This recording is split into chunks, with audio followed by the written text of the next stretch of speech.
ആത്മീയ, അതീന്ദ്രിയ, ജ്യോതിഷ വിഷയങ്ങളും ആത്മീയ വിഷയങ്ങളും കൈകാര്യം ചെയ്യുന്ന ഇവിടെ ആത്മീയമായിട്ടുള്ള അറിവുകൾ പ്രദാനം ചെയ്യുന്നു. അതേപോലെ സൂഫിസത്തിൻ്റെ ക്ലാസ്സും ചെയ്യുന്നതാണ്. ആ പരമകാരുണ്യനായ സൃഷ്ടിനാഥനായ അള്ളാഹുവിനെ അറിയുകയും അള്ളാഹുവിനെ അറിയിക്കുകയും ചെയ്യുകയാണ് ഈ സൂഫിസ പഠനത്തിൻ്റെ ഉദ്ദേശം. അള്ളാഹു ആരാണെന്നും ആ കാരുണ്യവാനെക്കുറിച്ച് അറിയിക്കുവാനാണ് ഇത് പറയുന്നത്.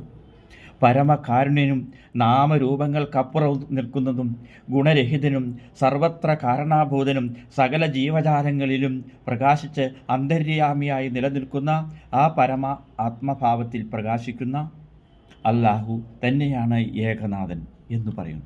എന്തുകൊണ്ടാണ് ഏകനാഥൻ എന്ന് അല്ലാഹുവിനെ വിശേഷിപ്പിക്കാൻ ഏറ്റവും ഉത്തമമായ മാർഗത്തിൽ പറഞ്ഞാൽ, അല്ലാഹു സൃഷ്ടിക്കു മുമ്പ് ആ പരമ ആത്മഭാവം നിർഗുണം എന്ന് പറഞ്ഞാൽ ഗുണങ്ങളെ കൊണ്ട് നശിപ്പിക്കാൻ കഴിയാത്തതാണ് അല്ലാഹു. ഒന്നിനെ കൊണ്ട് നശിപ്പിക്കാനോ ഒന്നിനെ കൊണ്ടോ മലിനീകരിക്കാൻ കഴിയാത്തോ സകല സൃഷ്ടികൾക്കും നാഥനായിരിക്കുന്ന ഈ അണ്ടകടാഹങ്ങളെ മുഴുവനും പ്രകാശിച്ച് നിലനിർത്തുന്ന സൂര്യചന്ദ്രാദികളെയും നക്ഷത്ര സമൂഹങ്ങളെയും സകല ലോകങ്ങളെയും പ്രകാശിക്കുന്ന ആ ഏകനാഥൻ, അതിൻ്റെ അപാരമായ കഴിവും അതിൻ്റെ അപാരമായ പവറും അതിൻ്റെ അപാരമായ അറിവും അപാരമായ സത്യവും അപാരമായ കൃപയും കൊണ്ടാണ് ഈ ലോകത്തെ അദ്ദേഹം ആ ചൈതന്യം, ആ അറിവ് പ്രകാശിക്കുന്നത്. കേവലം അറിവ് തന്നെയാണ് അല്ലാഹു. അത് ആത്മാവിൻ്റെ രൂപത്തിൽ സകലരിലും പ്രകാശിക്കുന്നു. അല്ലാതെ മുകളിലല്ല അല്ലാഹു. അല്ലാഹുവിലൂടെ അല്ലാഹുവാണ് കണ്ണിനെ കാണിക്കുന്നത്, അല്ലാഹുവാണ് കാതിനെ കേൾപ്പിക്കുന്നത്, അല്ലാഹുവാണ് മൂക്കിനെ മണപ്പിക്കുന്നത്. എന്തിനു വേണ്ടി? ഈ ശരീരം ഒന്ന് അനങ്ങണമെങ്കിൽ അല്ലാഹുവിൻ്റെ പരമകൃപ വേണം. ആ കൃപയ്ക്കു മുമ്പിൽ നാം പ്രണമിക്കുന്നു. അതെ, സൃഷ്ടിക്കു മുമ്പ് അല്ലാഹു മാത്രമല്ലേ ഉണ്ടാവുന്നുള്ളൂ, പടച്ചവൻ മാത്രമല്ലേ ഉണ്ടായിരുന്നുള്ളൂ. അതുകൊണ്ടല്ലേ അതിന് പടച്ചവൻ എന്ന് പേരിട്ടത്. പടച്ചവൻ പടപ്പിനായിട്ട് ഇവിടെ എന്താ ഉണ്ടാക്കിയത്? പ്രകൃതിയല്ലേ. ഈ കാണുന്ന ദൃശ്യപ്രപഞ്ചം മുഴുവൻ അല്ലാഹുവാൽ സൃഷ്ടിക്കപ്പെട്ടു.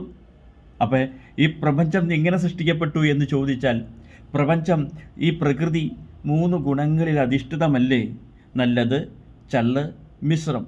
അല്ലെങ്കിൽ ഒരു വസ്തു നല്ലത് ഇരിക്കുമ്പോൾ അത് പെട്ടെന്ന് കുറച്ച് കഴിയുമ്പോൾ അതിന് മാറ്റം സംഭവിച്ചു, പിന്നീട് അത് നശിച്ചു പോകുന്നു. ഈ നശിക്കുന്ന ഈ പ്രകൃതി അനശ്വരനായ അല്ലാഹു സൃഷ്ടിക്കണമെങ്കിൽ ആലോചിച്ചു നോക്കൂ. നശിക്കുന്ന ഈ പ്രകൃതിയെ അനശ്വരനായ അല്ലാഹു പടച്ചവൻ സൃഷ്ടിക്കണമെങ്കിൽ അത് ഗുണങ്ങളിലിരിക്കണമെന്ന് ആ ദിവ്യകാരുണ്യമാൻ, ആ ജ്ഞാനികളുടെ ജ്ഞാനമായ ആ പരമേശ്വരനായ ആ അല്ലാഹു തീരുമാനിച്ചു. അങ്ങനെ അല്ലാഹുവിൻ്റെ കൃപയാൽ 3 ഗുണങ്ങളെ അല്ലാഹു സൃഷ്ടിക്കപ്പെട്ടു. ആ 3 ഗുണങ്ങൾ അല്ലാഹുവിൽ ചേർന്നപ്പോൾ 3 ഗുണങ്ങളുടെ സത്തിൽ നിന്നും അല്ലാഹു തന്നെ ഈ പ്രപഞ്ചത്തിനാവശ്യമായ, സൃഷ്ടിക്കാവശ്യമായ, സൃഷ്ടി വസ്തുക്കൾക്കാവശ്യമായ അസംസ്കൃത വസ്തുവായ ഗുണങ്ങളിൽ നിന്നും പഞ്ചഭൂതങ്ങളെയും സൃഷ്ടിക്കപ്പെട്ടു. അല്ലാഹു പഞ്ചഭൂത സൃഷ്ടി നടത്തിയപ്പോൾ അത് കേവലം റോ മെറ്റീരിയൽസ് മാത്രമാണ്. അതായത് സൃഷ്ടിക്കുള്ള അസംസ്കൃത വസ്തു മാത്രമാണ്.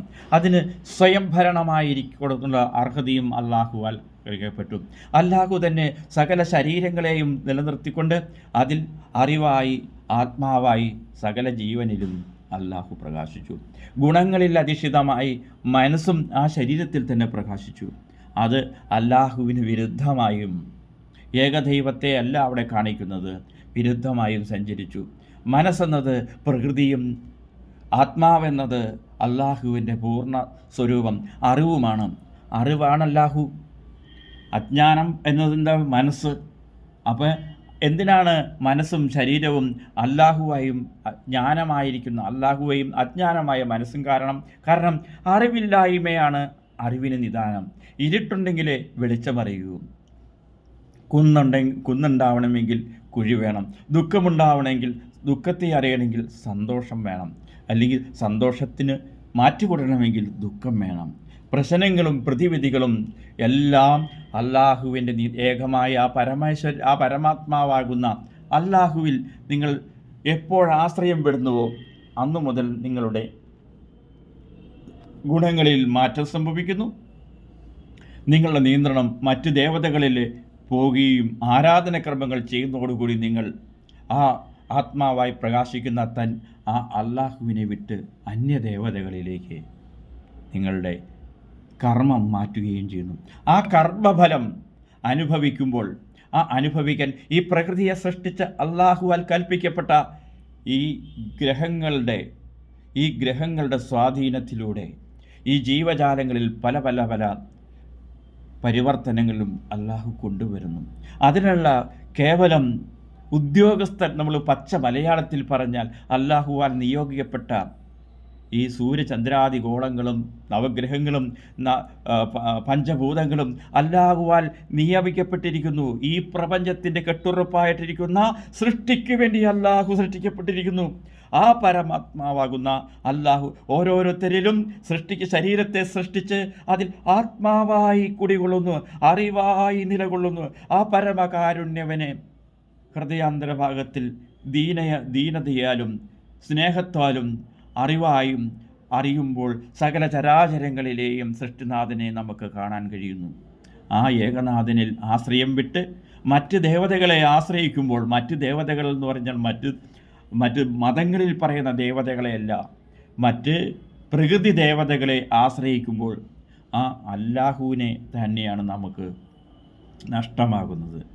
അതുകൊണ്ട് ഒരിക്കലും അല്ലാഹു അല്ലാതെ മറ്റാരുമില്ല എന്ന് സദാ അറിഞ്ഞുകൊള്ളണം. അല്ലാഹുവിനെ ആത്മാവായി കണ്ടുകൊണ്ട് അപ്പോൾ അല്ലാഹു എന്ന പദത്തെ നമുക്ക് ഉപേക്ഷിക്കേണ്ടി വരും. എന്താണ്?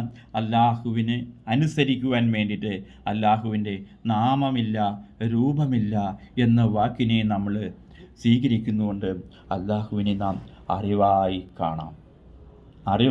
കാണാം. അപ്പം സകലരിലും അറിവുണ്ടെങ്കിൽ അത് ആരുടെയാണ് അറിവ്?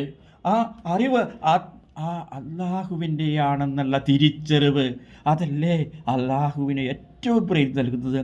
നമ്മുടെ ശരീരത്തിലെ ഇന്ദ്രിയങ്ങളുടെ അറിവ് മുഴുവനും സൃഷ്ടിനാഥൻ്റെ അറിവാണ്. ഞാനിവിടെ എഴുന്നേൽക്കുന്ന ത്രാണിയും ശക്തിയും ആ സൃഷ്ടിനാഥൻ്റെയാണ്. സകല ജീവജാലങ്ങളെയും ചലിക്കുന്നതും നടക്കുന്നതും കാണുന്നതും ഉണ്ണുന്നതുമായ സകലതും ആ സൃഷ്ടിനാഥൻ്റെ അറിവ് മാത്രമാണെന്നറിയുമ്പോൾ അതല്ലേ നമുക്ക് അല്ലാഹുവിന് കൊടുക്കേണ്ട ഏറ്റവും ഉത്തമമായ മാർഗം. അല്ലത് എൻ്റെ അറിവ് എന്ന് ശരീരവും മനസ്സും നിലനിന്നുകൊണ്ടിരിക്കുന്ന അഹങ്കാരഭാവം പറഞ്ഞാൽ അല്ലാഹുവിനത് ഹിതമാവുകയോ? അല്ലാഹുവിൻ്റെ തൃപ്തിയല്ലേ നമുക്ക് ആവശ്യം. അതിനെന്ത് ചെയ്യണം? സകല അറിവും സകല ജ്ഞാനവും സകല സമ്പത്തും ഈ കാണാവുന്ന സകലതും ആ പരമ പരുളായിരിക്കുന്ന പടച്ച റബ്ബിൻ്റേതാണെന്നുള്ള തിരിച്ചറിവുണ്ടാകുമ്പോൾ ആ കൃപ ധാരാളം അതിലേക്ക് ഒഴുകിയിറങ്ങുന്നു. അപ്പോൾ പൂർവജന്മകർമ്മങ്ങൾക്കനുസരിച്ച് നമ്മൾ ചെയ്തു കൂട്ടിയ പാപങ്ങൾക്കനുസരിച്ച് ആ ശരീരത്തിൽ ഉണ്ടാകുവാൻ അതിന് നടത്താനുള്ള ഗ്രഹദോഷങ്ങളായിട്ട് പ്രകാശിച്ചു നിൽക്കുന്നത് അല്ലാഹുവിൽ ആശ്രയിക്കുമ്പോൾ ഒരിക്കലും അവിടെ അവർക്ക് ദുരിതങ്ങളേൽക്കുകയില്ല. അങ്ങനെ ദുരിതങ്ങളേൽക്കാതെ അല്ലാഹുവിൻ്റെ മഹാപ്രൊട്ടക്ഷനിൽ നമുക്ക് വാഴാം. അതിനു വേണ്ടിയിട്ട് നമ്മളുടെ സ്വരൂപം നമ്മളെ നിലനിർത്തുന്നത് ആ പരമകാരുണ്യവാനായ അല്ലാഹുവാണെന്നുള്ള ആ തിരിച്ചറിവ് ആ അല്ലാഹുവിന് മഹാകൃപയ്ക്ക് കാരണബോധനാവും.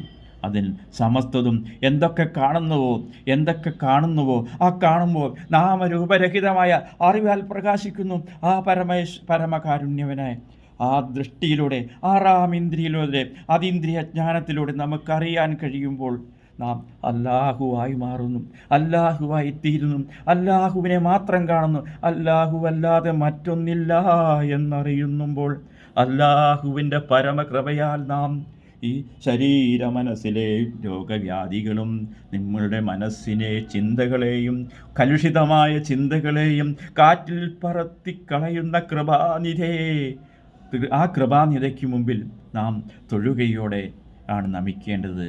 അങ്ങനെ സകല ജീവജാലങ്ങളെയും സൃഷ്ടാവെന്ന പദത്തിന് നാം ഉത്തരമേകിയിരിക്കുന്നു. ആ പരമകാരുണ്യവിന് അർഹമായ അംഗീകാരം അല്ലാഹുവാണ് സകല ജീവജാലങ്ങളിലും അറിവായി ആത്മാവായി പ്രകാശിക്കുമെന്ന സത്യമറിയുമ്പോൾ അതിലപ്പുറം എന്താണ് ഈ ജന്മം കൊണ്ട് നാം അല്ലാഹുവിൽ കടപ്പെട്ടിരിക്കുന്നത്? മറ്റൊന്നിനോടും നിങ്ങൾക്ക് കടമയോ കടപ്പാടോ ബന്ധമോ പാടില്ല. അല്ലാഹുവിനോട് മാത്രമാവണം നന്ദിയും കടപ്പാടും. അല്ലാതെ നിങ്ങൾ പല ജീവജാലങ്ങളിൽ നിന്നുമാണ് പലരിൽ നിന്നുമാണ് നിങ്ങൾക്ക് പല സഹായങ്ങളും കിട്ടുന്നത്. അത് അവൻ തരുന്നു ഇവൻ തരുന്നു പറയാതെ അവൻ തരണമെങ്കിലും അവനിലൂടെ ആ പരമകാരുണ്യവാൻ്റെ കൃപ നിങ്ങളിലേക്ക് ചൊരിഞ്ഞുകൊണ്ടിരിക്കുന്നതാണെന്ന് തിരിച്ചറിയണം. അപ്പോൾ അവർ തരുന്നു ഇവർ തരുന്നു എന്ന് പറയാതെ എല്ലാം തൻ്റെ സൃഷ്ടിനാഥൻ ഏകനാഥൻ തൻ്റെ യഥാർത്ഥ പതിയാകിയ യഥാർത്ഥ നാഥൻ തരുന്നു. അച്ഛനായും പിതാവായും മാതാവായും കാന്തൻ ഭർത്താവായും പുത്രിയായും പുത്രനായും വെല്ലുപ്പയായും വെല്ലുമ്മയായും ഒക്കെ ആ പരമകാരുണ്യവൻ്റെ കൃപയാണ് നമ്മളിലൂടെ വരുന്നത്, അല്ലാതെ മറ്റൊന്നുമല്ല. അപ്പോൾ ആ പരമമായ ആ അറിവിനെ ആത്മാവിൽ കണ്ടുകൊണ്ട് നമുക്ക് ആ ആത്മാവിനെ വണങ്ങാം. അപ്പോൾ നമ്മുടെ മനസ്സിലെ ചിന്തയും ശരീരത്തിൻ്റെ പ്രവൃത്തിയും രോഗദുരിതങ്ങളും ഭയവും ഭയവും എല്ലാം സാക്ഷിയായിട്ടിരിക്കുന്ന അറിവായി അകത്ത് തന്നെ ഇരിക്കുന്ന കൃപാനിധിയാകിയ അല്ലാഹുവിൽ അഭയം തേടാം. അതാണ് ഏകനാഥൻ, അതൊന്നേ ഉള്ളൂ. എല്ലാം ആ പരമകാരുണ്യവൻ്റെ സൃഷ്ടിയാണ്. അതെ, പടച്ചവനെ നമുക്ക് അതിനർഹമായ സ്ഥാനം നൽകാം. അതെ, പടച്ചവനിൽ കൃപയുണ്ടാകുവാൻ പ്രണമിക്കുന്നു.